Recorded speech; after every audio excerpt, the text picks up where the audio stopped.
Waalaikumsalam Waalaikumsalam warahmatullahi warahmatullahi wabarakatuh. wabarakatuh. Alhamdulillah. Alhamdulillahilladzi amarna al-ittisal bihablillahi matin. Salatu wassalamu ala sayyidil mursalin Muhammadin wa ala alihi wa ashabihi al-mujahidin al-tahirin. Subhanaka la ilma lana illa ma 'allamtana innaka antal alimul hakim. Rabbi shrah li sadri wa yassir li amri wahlul 'uqdatam min lisani yafqahu qawli. Rabbi zidni ilma warzuqni fahma bi rahmatika ya arhamar rahimin. Allahumma ridai wa li syafaati Rasulillah wa li kulli niyatin as-salihah al-Fatihah. A'udzu billahi minasyaitonir rajim. Bismillahirrahmanirrahim. Alhamdulillahi rabbil alamin arrahmanir rahim maliki yaumiddin. Iyyaka na'budu wa iyyaka nasta'in ihdinas siratal mustaqim. Siratal ladzina an'amta 'alaihim ghairil maghdubi 'alaihim waladdallin. Rabbi ighfirli wa li walidayya wa li jami'il mu'minina amin. Bapak Ibu dan teman-teman rahimakumullah. Alhamdulillah pagi hari ini kita bisa ngaji bersama-sama. Pagi hari yang indah dengan hidayah dan inayah dari Allah Subhanahu wa taala. Mudah-mudahan kita bisa istiqomah. Allahumma amin ya rabbal alamin. Pagi hari ini kita ngaji tadabbur Al-Qur'an seperti biasanya, jadwal di hari Selasa pagi. Kita ngaji pagi hari ini kita sampai di surat Al-Maidah ayat 110. Ayat yang cukup panjang mengisahkan tentang bagaimana Allah memberikan karunia nikmat kepada kita semuanya, khususnya di dalam ayat ini Allah menyebutkan tentang nikmat yang dianugerahkan kepada Isa alaihissalam atau Isa ibnu Maryam. Al-Maidah 110, silakan bisa dibuka Bapak Ibu semuanya. A'udzubillahi minasyaitonir rajim. Bismillahirrahmanirrahim. Idz qala Allahu ya Isa ibn Maryam. Idz qala Allah. Ingatlah ketika Allah berfirman, ya Isa ibn Maryam, wahai Isa ibnu Maryam. Uzkur ni'mati 'alaika. Ingatlah nikmat yang telah aku anugerahkan kepada engkau. Wa 'ala walidatika, dan kepada orang tuamu, dalam hal ini adalah ibumu. Kita tahu salah satu mukjizat Nabi Isa ibnu Maryam adalah ibundanya yang masih perawan suci itu bisa mengandung dan kemudian bisa melahirkan Nabiullah Isa alaihissalam.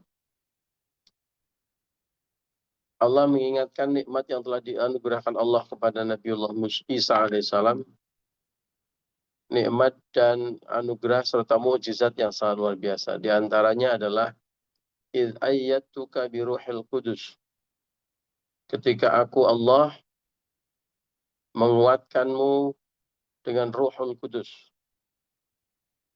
Tukallimun nasa fil mahdi wa kahla. Kamu Isa bisa berbicara dengan manusia fil mahdi ketika masih dalam buayan, masih bayi pelentor, masih bayi abang, ya. Itu sudah berbicara kepada manusia. Kita tahu waktu itu karena ibunda Maryam itu mengandung padahal belum punya suami, itu menjadi kabar yang menyebar ke seluruh negeri. Ada seorang perawan yang sudah hamil, padahal ibunda Maryam itu ditempatkan sedemikian rupa oleh keluarganya di tempat yang jauh dijangkau oleh manusia. Ya, bukan seperti, mohon maaf, anak-anak zaman sekarang yang kemana-mana. Ya, ini ibunda Maryam itu ditempatkan di tempat yang terisolir, kok tiba-tiba bisa hamil, sehingga menimbulkan banyak berita dan hoax, fitnah. Ya. Maka kemudian untuk membuktikan, Nabiullah Isa alaihissalam ketika masih bayi itu bisa berbicara. Wakahlah, Nabiullah Isa alaihissalam juga bisa berbicara ketika sudah besar atau sudah dewasa. Wa idh 'allamtukal kitaba wal hikmata. Kemudian Allah juga mengingatkan betapa nikmat yang telah dianugerahkan oleh Allah kepada Nabiullah Isa alaihissalam. Di antaranya adalah Allah mengajar Nabi Musa, Nabi Isa, alam tukal kitaba, menulis. Diajari menulis wal hikmata, dan kemudian diajari hikmah atau kebijakan ilmu, salah satu ilmu yang paling tinggi. Wa Taurat wal Injil, kemudian juga mengajarkan Taurat dan Injil. Gak pernah sekolah, gak pernah ikut ujian persamaan, tapi udah pinter aja, langsung diajarkan oleh Allah. Wa idh tahluku minatini kahai'atit tayri bi'idni.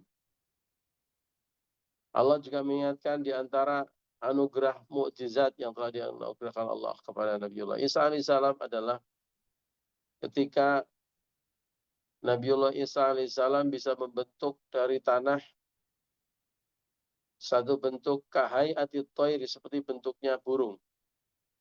Ya. Bi'idni, dengan izinku Allah, dan kemudian fatanfukhu fiha fatakunu tayran bi'idni. Dari tanah bisa membentuk bentuk semacam burung, kemudian Allah meniupkan ruh kepadanya, lalu kemudian fatakunu tayran bi'idni. Kemudian betul-betul jadi seekor burung dengan izinku Allah. Bayangkan ada seorang nabi, ada seorang rasul bisa membuat burung betul-betul dari tanah liat dan bisa hidup. Tapi tentu itu sesungguhnya semata-mata atas izin Allah Subhanahu wa taala. Nabiullah Isa alaihissalam itu termasuk nabi rasul yang mukjizatnya paling banyak dan beraneka ragam. Karena apa? Tantangannya juga luar biasa. Dan orang-orang pada zaman Nabiullah Isa alaihissalam itu masih meninggalkan sisa-sisa kehidupan Bani Israel yang suka dengan hal-hal ajaib, seperti seorang zaman sekarang itu ilusionis. Ilusionis itu ilusi ya, yang tidak terbayang, yang hanya bisa dibayangkan selama ini kebetulan kejadian. Nah, seperti misalnya contohnya tadi adalah menghidupkan burung atau membuat burung dari tanah liat kemudian hidup dan kemudian bisa betul-betul terbang. Ya.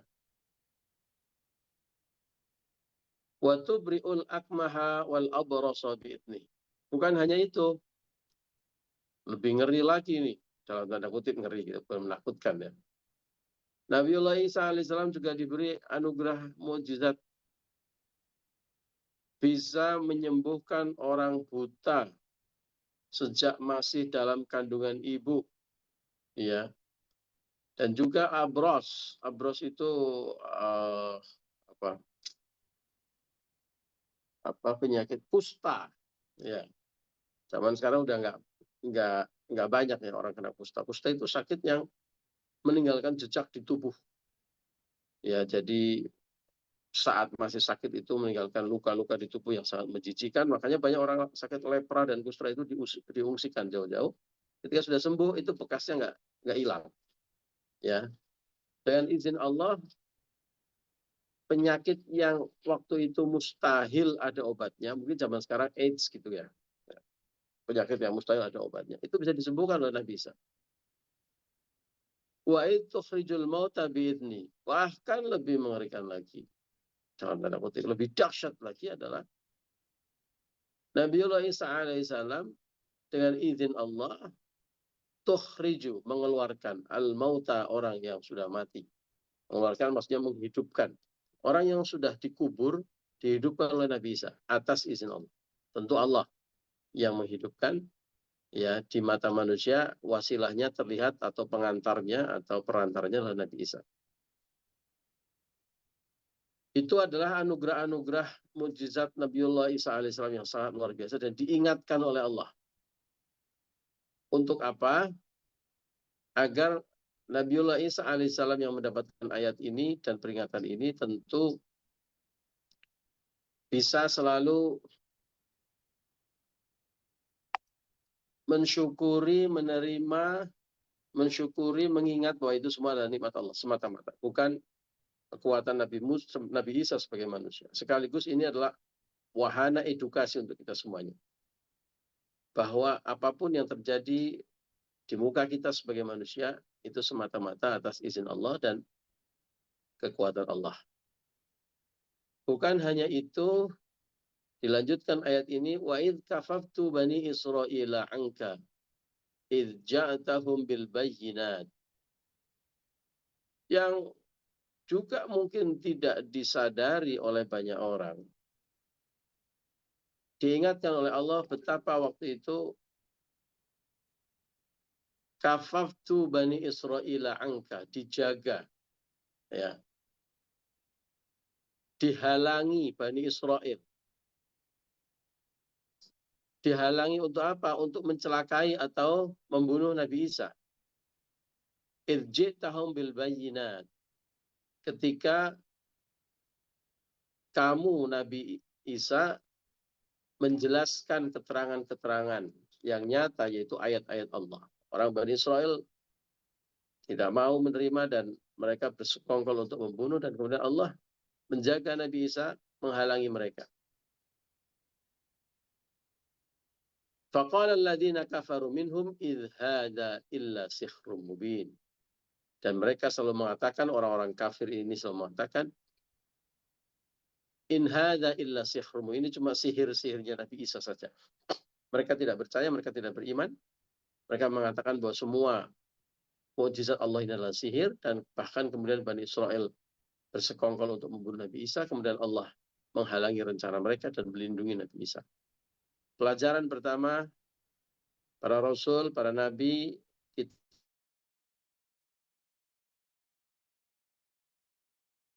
yang wajib kita ketahui ada 25, yang nama-namanya disebutkan di dalam Al-Quran, dan para nabi, para rasul diberi anugerah mukjizat dalam rangka untuk menjalankan tugasnya sebagai nabi dan rasul.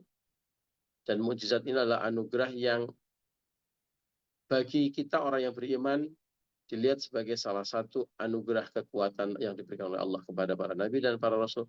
Di antara orang-orang kafir mengatakan mereka adalah tidak lain adalah hanya sihir belaka. Yang kedua, Bapak Ibu rahimakumullah, betapa banyak nikmat Allah yang dianugerahkan kepada kita. Yang rumusannya jelas. Jika kita mensyukuri, maka nikmatnya akan ditambah. Jika kufur, inna adzabi lasyadid, sesungguhnya azabku sangat pedih. Kalau dihitung, la tuhsuha, sungguh engkau tidak bisa menghitungnya. Jangan dikira yang namanya nikmat hanya yang disebutkan mukjizat-mukjizat Allah kepada para rasul yang kita baca di dalam ayat ini. Jangan dikira yang namanya nikmat itu hanya sesuatu yang dahsyat, yang luar biasa yang terjadi pada diri kita.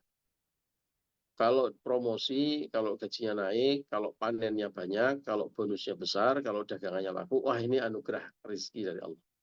Anugerah nikmat dari Allah. Tapi kalau sedang pasar susah, kalau badan lagi sakit, kalau sedang ada cobaan, itu kemudian dianggap sebagai bukan nikmat. Padahal seluruh apa yang terjadi pada diri kita, ya, bahkan hal-hal yang tampaknya di mata kita hari ini sesuatu yang berat dan tidak baik, itu sesungguhnya adalah rangkaian dari anugerah Allah untuk kita semuanya. Berkali-kali kita ngaji, berkali-kali kita sama-sama belajar bahwa apa yang dilihat kita hari ini tampaknya mungkin tidak baik, di mata Allah, itu adalah sesuatu hadiah dan anugerah terbaik untuk kita.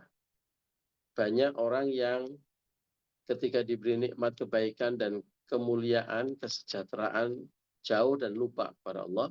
Tapi justru ketika mendapatkan cobaan, musibah, sakit, masalah, justru semakin dekat dengan Allah.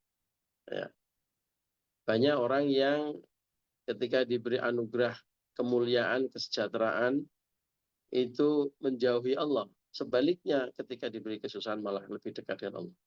Bukankah itu anugerah nikmat yang sangat luar biasa? Nah, itu semua adalah paket yang buat kita orang yang beriman diyakini yang terbaik untuk kita, ya, yang apabila kita syukuri, insya Allah nikmat kita akan terus ditambah. Dan apabila kufur, inna adabi lasyadid, tentu adab Allah sangat pedih. Allah memberikan pelajaran lewat ayat ini, mengingatkan nikmat Allah kepada Nabi Isa. Pada sisi yang lain juga mengingatkan kita untuk, yuk kita bersyukur kepada Allah, betapa bahkan kadang-kadang kita tidak sadar. Seperti kasus ketika Gusti Allah menghindarkan Nabi Isa dari ancaman orang-orang Bani Israel. Kadang-kadang kita nggak tahu, ada nikmat-nikmat yang tidak tampak, ya, kita tidak visible di mata kita. Kalau gajinya naik itu kan visible, ya. Kecuali yang gaji udah gede banget itu naik itu nggak berdampak itu. Saking gedenya gajinya, jadi nggak tahu kalau gajinya naik. Ya. Sama dengan kalau gaji, ada transferan masuk itu nggak terasa. Saking gedenya apa namanya rekeningnya, saking gendutnya rekening saya kalau ada transfer 10 juta, 20 juta itu nggak terasa. Karena apa? Karena saking gedenya. Tapi ini nikmat-nikmat yang ada di depan mata kita, itu saja sudah nggak bisa dihitung banyaknya. Ya. Apalagi ada juga nikmat-nikmat yang tidak tampak. Ya, seperti ketika Nabi Isa mau dibunuh, mau dicelakai orang Bani Israel itu dilindungi, dihalangi oleh Allah. Kan nggak tahu.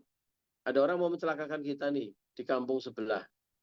Kemudian Allah menurunkan pertolongan dengan melindungi kita. Apalah, orangnya berubah niat, orangnya dilalah mau cari senjata, nggak ketemu senjatanya misalnya begitu ya.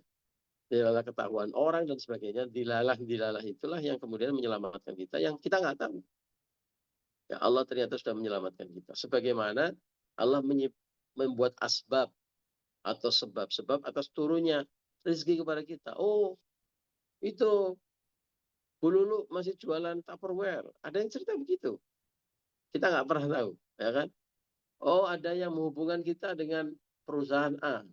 Oh, ada yang membantu kita memviralkan dagangan kita. Kita nggak pernah tahu, kan? Nah, jadi nikmat yang di depan mata saja kita nggak bisa menghitung, saking banyaknya. Menghirup udara segar, melihat dengan pandangan yang jernih, ya, kita masih bisa berjalan. Itu nikmat-nikmat anugerah Allah yang terlihat dan tampak kita rasakan. Di belakang itu masih berjuta nikmat yang kita tidak melihatnya, tapi Allah anugerahkan kepada kita. Kalau kita jauh, Allah menjaga keluarga kita dan menjaga perjalanan kita. Kita nggak tahu kan apa yang terjadi dengan keluarga kita. Nun jauh di sana Allah yang menjaganya. Ya, kita nggak tahu ada orang yang sedang mendoakan kita. Kita nggak tahu ada orang yang sedang membatalkan atau mencegah orang yang mau berbuat aniaya kepada kita. Kita nggak tahu ada orang yang membantu jalan rezeki kita dengan merekomendasikan, ya, ngomong baik tentang kita. Ya. Itu anugerah-anugerah Allah yang begitu banyaknya, termasuk yang tidak tampak dan tidak terlihat. Maka satu kata buat orang yang beriman, wajib bersyukur. Di antara tanda-tanda orang bersyukur, selain mengucapkan Alhamdulillah, menyadari itu semua dari Allah, sehingga kita harus berterima kasih dan bersyukur kepada Allah. Yang paling penting adalah menggunakan nikmat itu sebaik-baiknya agar kita semakin dekat dengan Allah. Semakin bertambah nikmat, semakin dekat dengan Allah. Semakin bertambah hebat, semakin rajin ibadahnya kepada Allah. Bukan malah kemudian lupa dan meninggalkan ibadah. Insya Allah mudah-mudahan kita termasuk hamba-hamba Allah yang bersyukur atas segala nikmatnya, beriman kepada para nabi dan rasulnya, dan mudah-mudahan kita juga semakin banyak nikmat, semakin dekat dengan Allah Subhanahu wa ta'ala. Amin ya rabbal alamin. Demikian Bapak Ibu yang singkat pagi hari ini. Mohon maaf atas segala kekurangan dan kehilafan. Langsung kita tutup karena mohon maaf saya tidak tanya jawabnya dilanjutkan besok, ya. Kita tutup dengan bacaan alhamdulillah dan doa kafaratul majlis. Alhamdulillahirrabbilalamin. Subhanaka wa bihamdika asyhadu an la ilaha illa anta astaghfiruka wa atubu ilaik. Terima kasih Bapak Ibu, yang pamit nggih, sehat dan sukses selalu. Iya Ustaz, matur nuwun Ustaz. Sehat selalu Ustaz.